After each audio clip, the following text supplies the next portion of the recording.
ডান পাশের বন্ধুরা কেন সেদিন মিছিল করেছিল জানতে পারি নাই। মাননীয় স্পিকার, আমাদের কাছে এসে আমাদের প্রধানমন্ত্রীর কাছে, আমাদের মাননীয় মন্ত্রীদের কাছে বাজেট চাইবে, বরাদ্দ চাইবে, কিন্তু রাস্তায় যে মিছিল করবে।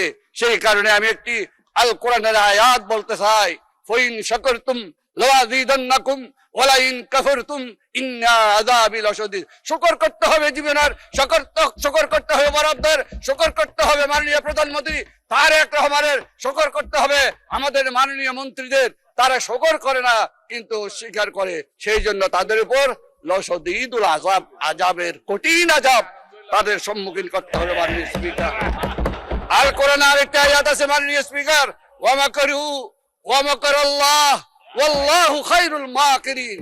তোমরা বলেছো, তোমরা বুঝেছো, তোমরাই কৌশলী, আপনারাই কৌশলী, কিন্তু আল্লাহ বলছেন আমি শ্রেষ্ঠ কৌশলী। আর যারা আমার সাথে কৌশল খাটায় তাদের অবস্থা খুবই শোচনীয়। মাননীয় স্পিকার, আসলে মাননীয় স্পিকার, কোরআন হাদিসের আয়াত এবং যেই রাসূল ইসলামের বাণীগুলো আছে এগুলো তো আসলে ঠাট্টা বিদ্রুপের বিষয় না। এটা নিয়ে যদি ঠাট্টা বিদ্রুপ করা হয় তাহলে আসলে খুবই দুঃখজনক। এখানে কোরআনের আয়াত কোট করা হয়েছে, লা ইন শাকারতুম লাযীদান্নাকুম ওয়া লা ইন কাফারতুম ইন্না আযাবি লাশাদীদ। ওনাদের প্রশংসা করলে ওনারা আরো বাড়ায় দিবেন, আর ওনাদের ইয়ে না করলে ওনারকে আমাদেরকে পিটাবেন নাকি, এ ধরনের বোঝাতে চাচ্ছেন। এটা তো আসলে ভুল ব্যাখ্যা হচ্ছে, এটা খুব ভুলভাল বিষয়। এ ব্যাপারে রাসূল ইসলামের কঠোর সতর্কবাণী এসেছে যে এইগুলা বিষয়ে ঠাট্টা বিদ্রুপ করার বিষয় না। আমি মাননীয় প্রধানমন্ত্রী যখন ছিলেন আমাদের দেশ নেত্রী বেগম খালেদা জিয়া, সেই সময়ের একটা জাস্ট খালি ঘটনা উল্লেখ করছি। সেই সময় শাহবাগের সময় কোরআন হাদিস নিয়ে অনেক বিদ্রুপ হচ্ছে, ঠাট্টা তামাশা হচ্ছে।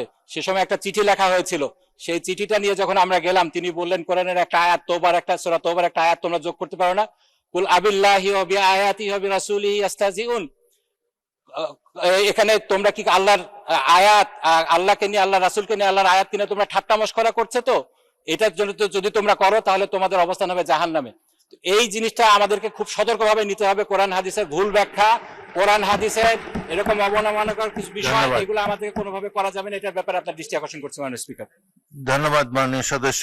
আমার আলমগীর মাহমুদুল্লাহ ফরিদ একজন পুরনো সংসদ সদস্য, আমার মনে হয় না যে কোরআন হাদিস নিয়ে তিনি কোনো ব্যঙ্গাত্মক কমেন্ট করতে পারেন। তারপরেও আমরা পরীক্ষা করে দেখব, যদি কোনো ভুল ধরনের ব্যাখ্যা দেওয়া হয় কোরআন হাদিসের, সেটা এক্সপান্সড হবে। এবং কোরআন হাদিসের ভুল ব্যাখ্যা, বাংলাদেশ একটি মুসলিম প্রধান দেশ, এই দেশে কখনোই গ্রহণযোগ্য হবে না। পরবর্তী বক্তা জনাব সালাউদ্দিন আহমেদ, আপনাকে 1 নম্বর বলেছে, এটা আপত্তি আছে আপনার? বলেন, স্বরাষ্ট্রমন্ত্রীকে মাইক দেন। মানে স্পিকার, আমি বিতর্কে যাব না, কিন্তু একটা ভুল মেসেজ যাবে বিরোধী দলের পক্ষ থেকে যখন একটা অভিযোগ আকারে বা যে কোনো আকারে বলা হোক যে আমাদের একজন মাননীয় সংসদ সদস্য কোরআন আর আয়াতের ভুল ব্যাখ্যা দিয়েছে। আমি প্রথমে বলি, আলমগীর মোহাম্মদ মাহফুজুল্লাহ ফরিদ একজন মৌলানা, মাদ্রাসা পাস, দাখিলা আমার পাশে ছিলেন। তিনি অন্তত এই উদ্দেশ্যটা বলেন, লাইন শাকারতুম লাযীদান্নাকুম ওয়া লাইন কাফারতুম ইন্না আযাবি লাশাদীদ। যেটা উনি বলেছেন সেটা প্রাসঙ্গক্রমে বলেছে। আমরা যদি আল্লাহর নিয়ামতের শুকরিয়া আদায় করি, আল্লাহ আমাদেরকে আরো বাড়িয়ে দেয়। যদি শুকরিয়া আদায় না করি, লাইন কাফারতুম ইন্না আযাবি লাশাদীদ, আল্লাহ আযাব বাড়িয়ে দিতে পারেন। এখন এটা পলিটিক্যালি কেন বক্তব্য হবে, এটা দিয়ে কেন পয়েন্ট অফ অর্ডারে বাড়ানো হবে? এটা ঠিক হয় না মাননীয় স্পিকার। তিনি বলেছেন, সৎ উদ্দেশ্যেই বলেছেন, এবং আমরা যেন আল্লাহর শুকর গুজার করি। এইটাকে পলিটিক্যালি আমার মনে হয় মিস ইন্টারপ্রিট করা ঠিক হবে না মাননীয় স্পিকার।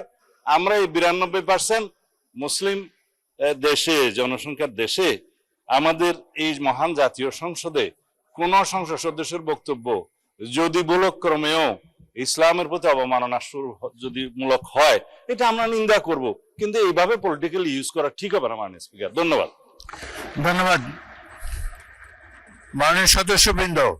আমি তো বললাম যে আলমগীর মোহাম্মদ মাহফুজুল্লাহ ফরিদ তিনি কোনো ব্যঙ্গাত্মক কথা এখানে বলবেন না, তিনি একজন প্রবীণ সংসদ সদস্য। তারপরেও তিনি যে মাদ্রাসার ছাত্র সেটাও বলা হলো। আপনারা নিশ্চয়ই হয়তো ওনাদের চেয়ে বেশি জানেন, অনেক আলেম ওলামা আপনাদের মধ্যে থাকতে পারে। এটা নিয়ে বিতর্ক হোক, এটা চাই না। আমরা সবাই মুসলমান, এখানে অধিকাংশই মুসলমান, এই দেশটারও 92% মানুষ মুসলমান। সুতরাং এগুলো নিয়ে সংসদে কোনো রকম বিরূপ আলোচনা হোক, এসব স্পর্শকাতর বিষয়, এটা তো চাই না। ঠিক আছে,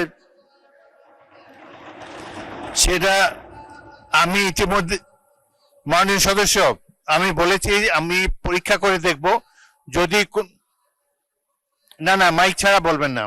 মাত্র 30% টাকায় জমির মালিক হয়ে নতুন বাংলাদেশের গড়ে তোলার স্বপ্ন দেখা বাংলা বসতি। না না 1 সেকেন্ডও না, এটা স্পর্শকাতর বিষয়। আপনাদের সিনিয়র নেতারা সামনে দাঁড়িয়েছে, সংসদে প্রথম বেঞ্চের যখন সিনিয়র নেতারা দাঁড়ায় পিছন দিকে আপনারা বসে যাবেন।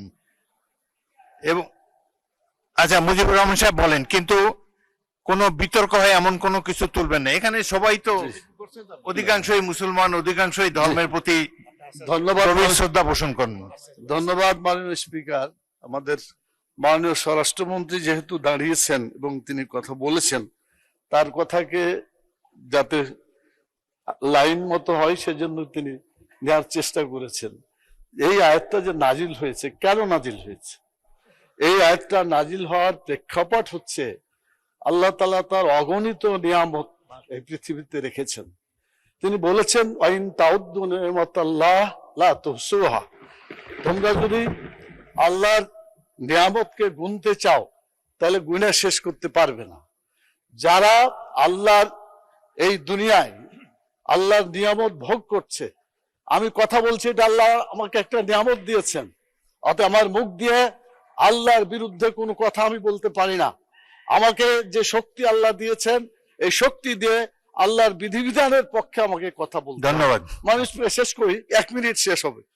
আমাদের মাননীয় স্বরাষ্ট্রমন্ত্রী উনি এটা নিয়ে গেছেন মানে দলীয় একটা, এই যে বাজেট বক্তৃতা, বাজেটটা খুব ভালো হয়েছে, অতএব বিরোধী দলকে বাজেটের প্রশংসা করতে হবে।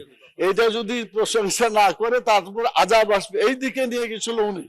এই কথাটা মোটেও সঠিক না। আমি বলতে চাই যেটা, ধন্যবাদ।